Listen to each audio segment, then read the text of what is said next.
ମୁଁ ବର୍ତ୍ତମାନ ଥାଇଲାଣ୍ଡ ଏୟାରପୋର୍ଟରେ ଅଛି। କାମ୍ବୋଡିଆ ଯିବାକୁ ୱେଟ୍ କରିଛି। ନେକ୍ସଟ ଫ୍ଲାଇଟ୍ ଅଛି ଆରାଉଣ୍ଡ 2 ଆୱାର୍ସ ପରେ। ଏଠି ବସିଥିଲି ଗୋଟେ ଦୋକାନ ଯୋଉଠି ଲେଖା ହେଇଛି ଡ୍ରାଗନ ଏକ୍ସପ୍ରେସ। ଆଉ ଏଠି ସୁଶି ମିଳେ। ମନ ପଡ଼ିଲା କି ମାଛ ଆମର ବହୁତ ଫେଭରେଟ୍ ଜାପାନର ସୁଶି। ଆଉ ଉପରେ ଯୋଉ ଡ୍ରାଗନ ଅଛି ଡ୍ରାଗନ ହଉଛି ଆମର ସବୁ ଯୋଉ ଆମ ଦେଶରେ ଯେମିତି ନାଗା ୱାରିୟର ମାନେ ଥାଆନ୍ତି, ନାଗା ସାଧୁ ଅଭିକା କୁମ୍ଭ ମେଳା ଚାଲିଛି।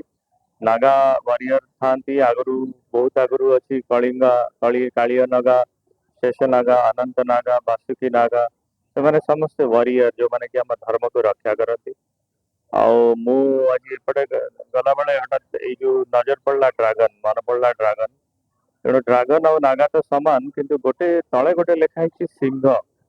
ତେଣୁ ସିଂହ ହଉଛି ଆମର ବି ଓଡିଆରେ ସିଂହ କହୁ। ଏବଂ ମୁଁ କାମ୍ବୋଡିଆ ଯୋଉ ଯାଉଛି, ମୁଁ ଶୁଣିବାକୁ ପାଇଲି କି କାମ୍ବୋଡିଆକୁ ଜଣେ କୁଆଡେ ଗୋଟେ ଓଡିଆ ଆ, ଓଡିଆ ଆସିଥିଲେ ବ୍ରହ୍ମପୁରର ବ୍ରହ୍ମପୁରର ପାଲୁର ବୋଲିକି ଗୋଟେ ଜାଗା, ସେଠିକି ରାଜା ତାଙ୍କୁ ପଠେଇଥିଲେ ସେଠିକି ବୋଲି ରାଜ୍ୟ ଅଧିକାର କରିବା ପାଇଁ। ସେ ଯେତେବେଳେ ଆସିଲେ ସେ ଗୋଟେ ଏଇ ବାଟ ଦେଇକି ଯାଇଥିଲେ ଏବଂ ଯେ କମ୍ବୁଜ ଯୋଉଟା ବର୍ତ୍ତମାନ କାମ୍ବୋଡିଆ, ସେଠି ଯେତେବେଳେ ସେ ପହଞ୍ଚିଲେ ସେତେବେଳେ ଯୋଉ ନାଗା ୱାର ଗ୍ରୁପ ଥିଲେ ତାଙ୍କୁ ସିଏ ଅ, ତାଙ୍କୁ ସିଏ ହରେଇକି ତାଙ୍କର ସେ ନାଗାର କୁଇନ୍ ଆଉ ପ୍ରିନ୍ସେସ୍ ଯିଏ ଥିଲେ ତାଙ୍କୁ ବାହା ହେଲେ ଏବଂ ବାହା ହେଇକି ସେ ପ୍ରଥମ ବର୍ମନ ଡାଇନାଷ୍ଟି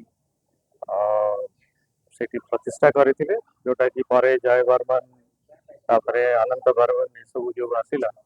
କିନ୍ତୁ ମୁଁ କାମ୍ବୋଡିଆ ଯାଉଛି, ତେଣୁ ସେଠି ହଠାତ୍ ଏଇଟା ଦେଖିକି ମୋର ମନେ ପଡିଲା କି ଲେଟ୍ସ ଷ୍ଟାର୍ଟ ଫ୍ରମ୍ ହିୟର, କି ଆମର ଓଡିଆ ମାନେ କୁଆଡେ କୁଆଡେ ଯାଇଥିଲେ ସେଟାକୁ ଦେଖିବା ପାଇଁ କି ମୁଁ ଯୋଉ ଗୋଟେ ଓଡିଆ ଟୁ କାମ୍ବୋଡିଆ ଷ୍ଟାର୍ଟ କରିଛି।